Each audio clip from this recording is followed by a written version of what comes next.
Guys, आज से मैं इस चैनल पर BTTS सीरीज को स्टार्ट करने जा रहा हूं और मुझे उम्मीद है कि आपको ये सीरीज बहुत पसंद आएगी। इस कहानी की शुरुआत में हमें बताया जाता है कि इस दुनिया में एक कॉन्टिनेंट है जिसमें कोई जादुई शक्ति नहीं है, मगर उनकी ऊर्जा का सोर्स डूची नाम की पावर है। इसीलिए इस महाद्वीप को डूची कॉन्टिनेंट कहते हैं। यहाँ के लोग लगातार दो चीजों का अभ्यास करते हैं जो उनकी ट्रेनिंग को डूची की हाईएस्ट लेवल पर लेकर जाता है। ट्रेनिंग पूरी होने के बाद हर किसी का जीवन इस बात पर डिपेंड करता है कि वे आगे जाकर क्या करेंगे। डूची के लिए 10 चरण हैं, जिनके नाम डू विशेषज्ञ, do master, do grand master, do spirit, do सम्राट, डू पूर्वज, डू ऑनर, डू होली और डू गॉड है। और इन प्रत्येक चरण में कई लेवल होते हैं। फिर हमें क्रो सिटी के जियो राजवंश को दिखाया जाता है, जो 3 बड़े शाही परिवारों में से एक था, जहाँ आज एरिना में सभी स्टूडेंट की डू लेवल को चेक किया जा रहा था। और अब जियो यान को आगे बुलाया जाता है, जो जियो राजवंश का तीसरा युवा मास्टर था। जियो यान आगे जाता है तो सभी स्टूडेंट हंसने लगते हैं। जियो परिवार के एक मुखिया का बेटा जियोनिंग उसे कहता है कि अपने आप को मूर्ख मत बनाओ, तुम्हारी लेवल बहुत कम है। जियो यान उनकी बातों पर ध्यान नहीं देता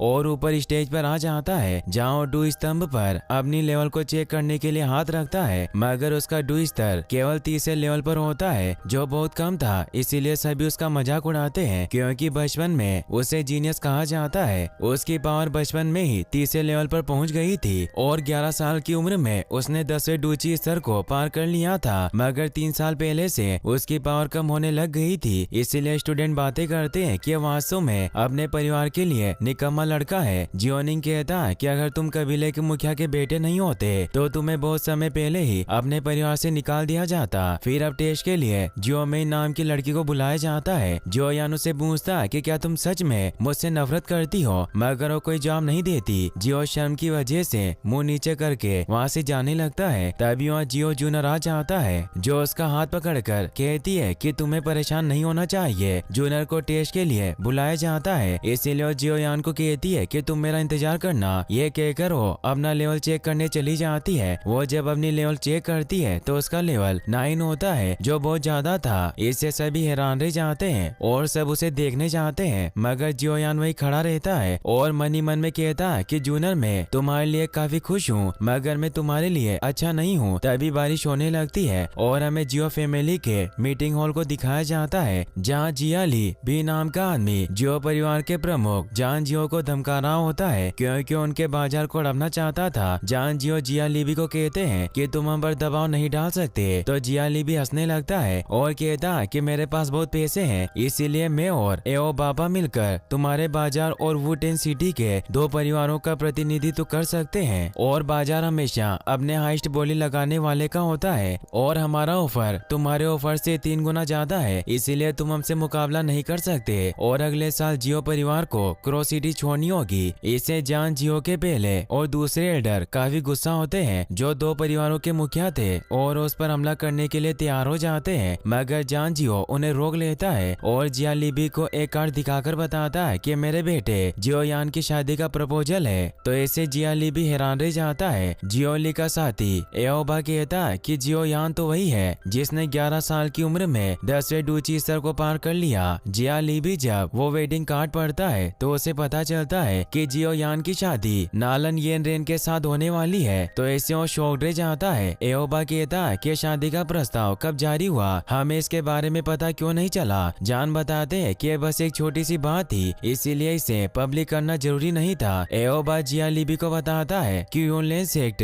पावरफुल लोगों से भरा हुआ है, भले वो शहर से बाहर हो, पर वो अपनी रिश्तेदारी की वजह से जियो परिवार की मदद जरूर करेंगे। और नालन जो लड़की है वो यानरेन डिपार्टमेंट के हेड यूनलेन की फेवरेट स्टूडेंट है, जिससे हमें प्रॉब्लम हो सकती है। तो जान कहते हैं कि अब तुम हमारे सभी बाजारों पर कब्जा नहीं कर पाओगे, और वो हंसने लगते हैं। जियाली भी उसे वापस वो कार्ड देते हैं और कहते हैं कि हम यहाँ से जा रहे हैं, मगर तभी वहाँ मिस नालन अपने साथियों के साथ आ जाती है और उन्हें कहती है कि मैं यहाँ आपको बधाई देने आई हूँ, और उन्हें झुककर प्रणाम करती है। तो नालन से कहते हैं कि तुम्हें इतना विनर होने की कोई जरूरत नहीं है, हम जल्द ही एक परिवार बन जाएंगे। नालन उन्हें अपने साथ लाया हुआ कलेक्टिंग पिल दिखाती है और कहती है कि ये मैं आपके लिए लाई हूँ, मुझे आशा है कि आप इसे स्वीकार करेंगे। इससे सब हैरान रह जाते हैं। नालन उन्हें बताती है कि इस पिल की मदद से आसानी से डू फाइटर अपनी लेवल अप कर सकते हैं, क्योंकि ये पिल क्यू एनर्जी को कंप्रेस रिप्लेस करके अपनी बॉडी में दाखिल करने की क्षमता देती है, मगर इसमें फेल होने की काफी संभावनाएं है और अगर कोई इसमें फेल होता है तो उसकी लेवल 8 से 9 स्तर नीचे गिर जाती है। इसीलिए ये पिल केवल 9 स्तर के लोगों के लिए ही काम करती है और उनकी लेवल को अप करती है।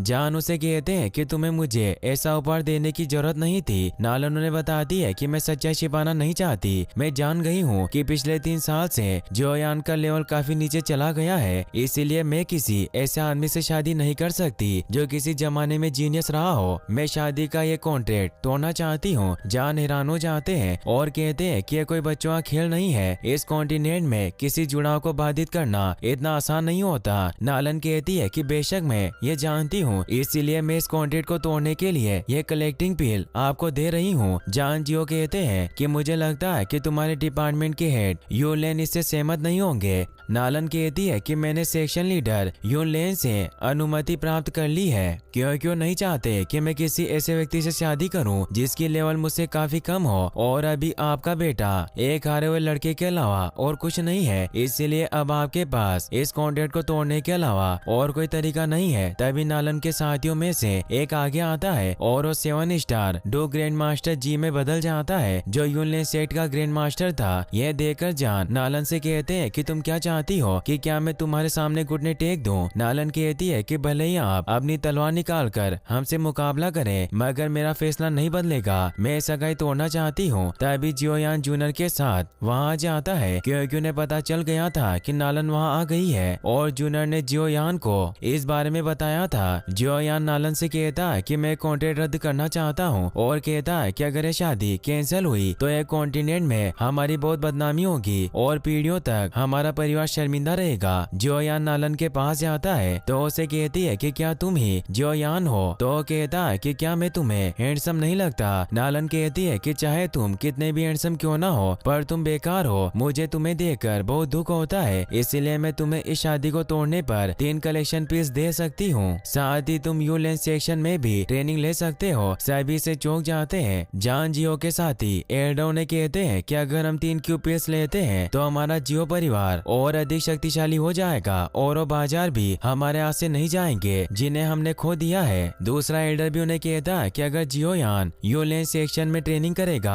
तो अपनी खोई हुई पावर को भी रिकवर कर सकता है। जियाली भी कहता है कि श्रीमती नालन बहुत उदास है, भले ही उसने सगाई को रद्द करके मेरी मदद की, मगर अब जियो परिवार ने इसका समर्थन खो दिया है, इसीलिए वो सभी बाजार जल्दी हमारे होंगे। जियोयान उसे कहता है कि तुम्हें इतनी जल्दी उत्तेजित नहीं होना चाहिए और वो नालन से कहता है कि मैंने फैसला किया है कि मुझे तुमसे तलाक चाहिए। नालन हैरान रह जाती है और वो गुस्से में उसे कहती है कि तुम्हें ऐसा कहकर दोनों पक्षों को चोट पहुंचाई है। अब जी भी गुस्से में अपनी पावर को एक्टिवेट कर लेता है, तो उसे रोकने के लिए जान जियो भी रेज लोएन पावर को एक्टिवेट कर लेते हैं, जिससे वहाँ एक धमाका होता है और वो दोनों लड़ने को तैयार हो जाते हैं। मगर नालन जी को रोक लेती है और जान से कहती है कि हम इसे दूसरे तरीके से हल करेंगे। मैं जियो परिवार को 3 साल देती हूँ। 3 साल बाद जियो लेन यूलेन वार्ड में आ सकता है और मुझसे लड़ सकता है, और अगर ये हार गया तो हमारी शादी नहीं होगी और ये सगाई टूट जाएगी, और अगर तुम जीत गए तो तुम मेरे साथ जो चाहे वो कर सकते हो। फर्स्ट एल्डर कहता है कि उचित नहीं है। कोई मूर्ख भी जानता है कि जियोयान की शक्ति के साथ ऐसा कोई तरीका नहीं है कि वो तुम्हें 3 साल के अभ्यास के बाद हरा सके। सेकंड एल्डर जान से कहता है कि हमारे जियो परिवार के लिए बस एक देरी होगी। 3 साल बाद जियो ली भी वापस हमारे बाजार को हड़पना चाहेगा। नालन उन्हें कहती है कि मेरा सबसे अच्छा ऑफर है जो मैं आपको दे सकती हूँ, और वो जियोयान से पूछती है कि तुम क्या चाहते हो। जियोयान भी उसकी इस शर्त को स्वीकार कर लेता है। तभी वहाँ जूनियर भी आ जाती है, जिसे देखकर जी को अजीब लगता है। नालन कहती है कि अब हमारी बाद में मुलाकात होगी। जियोली भी वहाँ से चला जाता है क्योंकि वो इस 3 ईयर एग्रीमेंट की वजह से कुछ नहीं कर सकता था। नालन भी वहाँ से चली जाती है और वो जाते जाते जियोयान को कहती है कि मुकाबले के लिए मैं तुम्हारा इंतजार करूंगी। जियोयान कहता है कि तुम मुझे धमकाने की हिम्मत कर रही हो क्योंकि मैं कमजोर हूँ। सभी लोग वहाँ से चले जाते हैं। जियोयान काफी परेशान होता है और हॉल से बाहर आता है। जान जियो के साथी एल्डर ने कहते हैं कि जियोयान आगे आने वाली समस्याओं को नहीं जानता। 3 ईयर एग्रीमेंट करके उसने सिर्फ अपनी मौत में देरी की है। जियोयान वहाँ से जाने लगता है। जूनियर उसे रुकने को कहती है, मगर वो नहीं रुकता और वहाँ से भाग जाता है, तो जूनियर उसके पीछे जाती है। जान को उसकी फिक्र होती है। जियोयान दौड़ता हुआ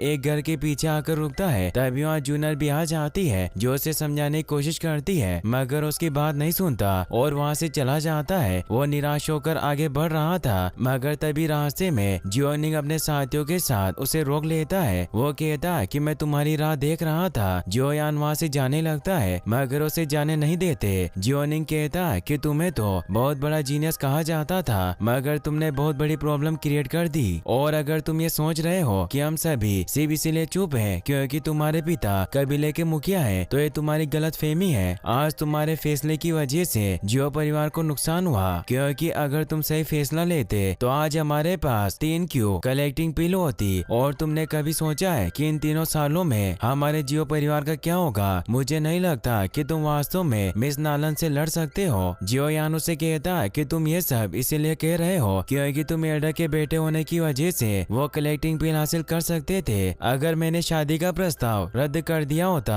जियोनिंग इससे परेशान हो जाता है और उसे कहता है कि तुम दिखाना चाहते हो कि तुम नालन येन रेन के साथ लड़ सकते हो तो तुम्हें अभी कोशिश करनी चाहिए। मैं देखना चाहता हूँ कि क्या तुम मुझे हरा सकते हो। जियोयान गुस्से में उस पर हमला करता है मगर उसे कुछ नहीं होता और अपने हमले से उसे दूर कर देता है जिससे सभी उसका मजाक उड़ाते हैं। जियोनिंग कहता है कि तुम्हारे पास बस इतनी पावर है। तभी वहाँ जूनर भी आने लगती है। जियोयान अपनी पावर को वापस से एक्टिवेट करके जियोनिंग पर हमला करने जाता है मगर वो भी अपनी पावर को एक्टिवेट करके जियोयान को दूर फेंक देता है मगर जूनर उसे पकड़ लेती है। जियोयान उसे कहता है कि तुम्हें मेरे पीछे नहीं आना चाहिए था क्योंकि एक लड़की को पुरुषों के काम में इंटरफेयर नहीं करना चाहिए और उसे चुप करवा देता है। जियोनिंग कहता है कि वास्तव में ट्राइब के मुखिया का बेटा महान है जो अपनी रक्षा के लिए लड़कियों की हेल्प लेता है। सभी हंसने लगते हैं। जियोयान को इससे और ज्यादा गुस्सा आ जाता है और अपने फायर पावर को एक्टिवेट करके उस पर हमला करने जाता है मगर निंग उसे मुक्का मारकर दूर गिरा देता है जिससे जियोयान के मुंह से खून निकल आता है और वो उठ भी नहीं पा रहा था। जूनर उसे संभालती है। निंग उसे कहता है कि तुम जीनियस होने के बाद भी इस तरह नीचे गिरे हुए हो। जूनर को उन पर गुस्सा आता है इसीलिए वो उन्हें अपनी आंखें निकालती है जिससे निंग डर जाता है क्योंकि जूनर की पावर काफी ज्यादा थी। इसीलिए वो अपने सभी साथियों से कहता है कि हम सभी को संभल कर चलना चाहिए। इतनी भीड़ वाली जगह में किसी को भी चोट लग सकती है। सभी हंसने लगते हैं मगर वो सभी को हंसने से मना करता है और वहाँ से चले जाते हैं। जूनर जियोयान से पूछती है कि क्या तुम ठीक हो? जियोयान अपने मुंह का खून पोंछते हुए कहता है कि मैं ठीक हूँ, तुम मुझे अकेला छोड़ दो और वहाँ से चला जाता है। जूनर को उसकी काफी फिक्र होती है मगर उसके पीछे नहीं जा सकती थी। जियोयान रोता हुआ जंगल में चला जाता है। उसे अपनी पुरानी बातें याद आती है कि लेवल कम होने की वजह से सबने उसका मजाक उड़ाया और उसके पिता को नालन के सामने शर्मिंदा होना पड़ा। जियोयान दौड़ता हुआ एक जगह पर पहुंचता है जहां उसकी माँ की कब्र बनी हुई थी। वो वहां बैठकर रोने लगता है। यहाँ हम जान जियो को भी देख पाते हैं जो भी वहीं मौजूद थे, जो मन ही मन में कहते हैं कि बेटे तुमने आज बहुत बहादुरी से काम लिया। तुमने अपने जियो परिवार को 3 साल का समय दिया खुद को मजबूत बनाने के लिए, इसीलिए मैं तुमसे बहुत इम्प्रेस्ड हूँ। मगर 3 साल बाद भी हमें अपना भाग्य भुगतना होगा, पर चाहे जो कुछ भी हो जाए तुम्हारे पिता तुम्हारे लिए जरूर लड़ेंगे। ये कहकर वहाँ से चले जाते हैं। जियोयान अभी भी रो रहा होता है और वो कहता है कि मेरे साथ ऐसा क्यों हुआ, मैं ऐसा क्यों हूँ। और वो अपनी माँ से कहता है कि 3 साल बाद जब मैं मरने के बाद आपसे हेवन में मिलूंगा तो आप मुझे देखकर निराश हो जाओगी और अब कोई चमत्कार ही मुझे बचा सकता है। तभी जियोयान को कुछ होने लगता है और उसकी रिंग ग्लो करके हाथ से बाहर निकल आती है। जियोयान को एक आवाज सुनाई देती है जो उसे कहती है कि बच्चे तुम इतने चिंतित क्यों हो। जियोयान हैरान हो जाता है, उसे कुछ समझ नहीं आता। वो आवाज उसे कहती है कि ये तुम्हारे लिए चमत्कार देखने का समय है मगर तुम डरे हुए हो। और वो आत्मा सामने आती है जो उसे कहता है कि मैं याओ लाओ हूँ, मैं तुम्हारी मदद करूंगा। जियोयान उनसे पूछता है कि आप मेरी मदद कैसे करना चाहते हैं। तो याओ लाओ से कहते हैं कि अगर तुम डू कॉन्टिनेंट में किसी को हराना चाहते हो तो तुम क्या करोगे। सबसे इम्पोर्टेंट बात यह है कि आपके पास लड़ने के लिए पावर होनी चाहिए। फिर वो एक एक करके डूची के चरण को पार करेगा। सबसे पहले कोई डू मास्टर बनता है, फिर डू ग्रैंड मास्टर, और ऐसे ही वो अपना लेवल बढ़ाता रहेगा। और अगर तुम भी इस मेथड को फॉलो करो तो तुम अपनी टेक्निक की मदद से नालन से लड़ सकते हो। इस कॉन्टिनेंट में डू क्यू एक स्किल बन गई है। सबसे मजबूत से लेकर सबसे कमजोर तक 4 वर्ग और 12 स्तर होते हैं जिनके नाम हेवन, अर्थ, ब्लैक और येलो है। और इन प्रत्येक वर्ग को 3 लेवल में डिवाइड किया गया है जिससे 12 स्तर यानी लेवल बनती है। जियोयान उन्हें कहता है कि मैं इसके बारे में पहले से ही जानता हूँ। याओ लाओ लाओ से कहते हैं कि नालन की स्किल हाई लेवल ब्लैक पर है, मगर मैं तुम्हें इससे ज्यादा और कुछ भी सिखा सकता हूँ। जियो यान इससे खुश होकर कहता है कि क्या आप सच कह रहे हैं? तो याओ लाओ हमें जवाब देते हैं। जियो यान मन में सोचता है कि हाई लेवल स्किल्स बहुत कठिन होती है। साधारण लोगों के बीच सबसे मजबूत स्किल लेवल जर्दे तक होती है और कुछ शक्तिशाली परिवारों के पास ही केवल ब्लैक स्किल लेवल होती है। और जियो परिवार में सबसे स्ट्रॉन्गेस्ट स्किल लाइन फ्यूरी होती है और ब्लैक एवरेज स्किल को हर कोई नहीं सीख सकता, केवल शक्तिशाली साम्राज्य के लोग ही इसे सीख सकते हैं। और सदियों से हेवन लेवल स्किल किसी के पास नहीं है, जिस वजह से नालन का यूनलैंड सेक्ट बहुत पावरफुल है। इसीलिए वो सोचता कि क्या याओ लाओ उनसे भी ज्यादा पावरफुल होगा और उन्हें कहता कि भले आपके पास बेहतरीन हुनर हो, मगर जब तक हम सही पिल्स का इस्तेमाल नहीं करते ये बेकार है। यूनलैंड सेक्शन आसानी से क्यू कलेक्टिंग पिल को हासिल कर सकता है और ये पिल केवल लेवल 5 एल्केमिस्ट के द्वारा बनाई जाती है। एल्केमिस्ट उन लोगों को कहा जाता है जो कम साधारण चीजों से मूल्यवान चीजें बना सकते हैं। जो यान कहता है कि तुम जैसा बूढ़ा आदमी उन पिल को कैसे बना सकता है? तो याओ लाओ से कहता है कि मैं खुद एक हाई लेवल एल्केमिस्ट हूँ और लेवल 5 मेरे लिए कुछ नहीं है। तुम मुझे अब से याओ लाओ बुला सकते हो और ये एल्केमिस्ट लेवल मेरे लिए कोई मायने नहीं रखती। यदि तुम मेरे स्टूडेंट बनना चाहते हो तो तुम जितनी चाहे उतनी पिल्स ले सकते हो। जियो यान उन्हें कहता है कि मैं आपसे काफी इम्प्रेस्ड हुआ हूँ, मगर ये पहली बार है जब किसी ने इतनी सफाई से डींगे मारी हो। याओ लाओ कहता है कि क्या तुम मुझ पर विश्वास नहीं करते? जियो यान उन्हें कहता है कि ऐसा नहीं है, मैं आप पर विश्वास नहीं करता और आप जो कह रहे हो वो सच हो, मगर आपके पास इतना टैलेंट होने के बावजूद आप मेरी मदद क्यों करना चाहते हैं? इसीलिए मुझे आपकी बातें झूठी लगती है। याओ लाओ कहता है कि ऐसा इसलिए है क्योंकि पिछले 3 सालों से तुमने मुझे बहुत सी स्किल दी है। तो जियो यान इससे हैरान रह जाता है और उसे समझ आता है कि याओ लाओ उसकी अंगूठी में था, इसीलिए वो 3 साल से इतनी मेहनत करने के बाद भी उसका डू लेवल बढ़ाने की बजाय बहुत घटा। याओ लाओ जियो यान से कहते हैं कि तुम वास्तव में बहुत होशियार हो, मगर मेरे पास 3 साल तक डूची को अवशोषित करने के अलावा और कोई विकल्प नहीं था क्योंकि मेरी सोल बहुत कमजोर थी। जियो यान को इससे गुस्सा आता है और उन्हें कहता है कि तुमने मेरी जिंदगी बर्बाद कर दी। याओ लाओ से कहता है कि तुम इतने गुस्से में क्यों हो? तो जियो यान शांत हो जाता है और कहता है कि मैं भूल गया था कि मैं किसी को हरा नहीं सकता। वो कहते हैं कि तुम्हें उम्मीद नहीं छोड़नी चाहिए, 1 साल में शायद मैं तुम्हें मजबूत बनाने में मदद कर सकता हूँ। जियो यान उन्हें कहता है कि मैं आपसे ज्यादा कुछ नहीं पूछना चाहता, बस आप मुझे ये बताएं कि क्या आप 1 साल में मुझे लेवल 7 तक पहुँचने में मदद कर सकते हैं? मैं उसके बदले में तुम्हें मेरी डूची को अवशोषित करने के लिए माफ कर दूंगा। याओ लाओ कहता है कि तुम्हारी योजना बहुत अच्छी है और अब से मैं तुम्हारा मास्टर हूँ, इसीलिए तुम मुझे मास्टर बुलाना।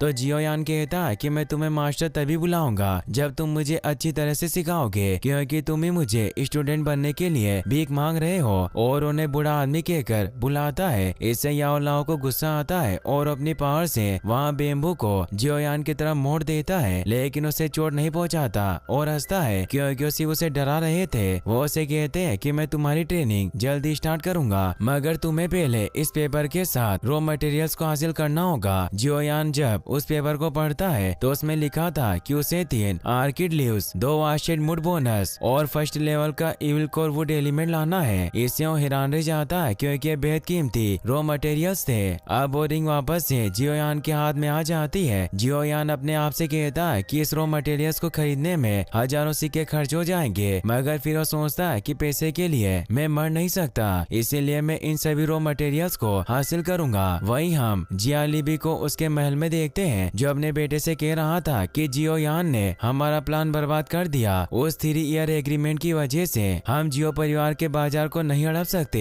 तो उसका बेटा जिया लियाओ अपने डेड को एक प्लान बताता है जिससे वो खुश होते हैं और इसी के साथ ये एपिसोड यहीं पर खत्म हो जाता है। गाइस, अगर आप इसका नेक्स्ट पार्ट भी जल्दी देखना चाहते हैं तो इस वीडियो को लाइक करने के साथ साथ चैनल को सब्सक्राइब जरूर कर लें। Thanks for watching.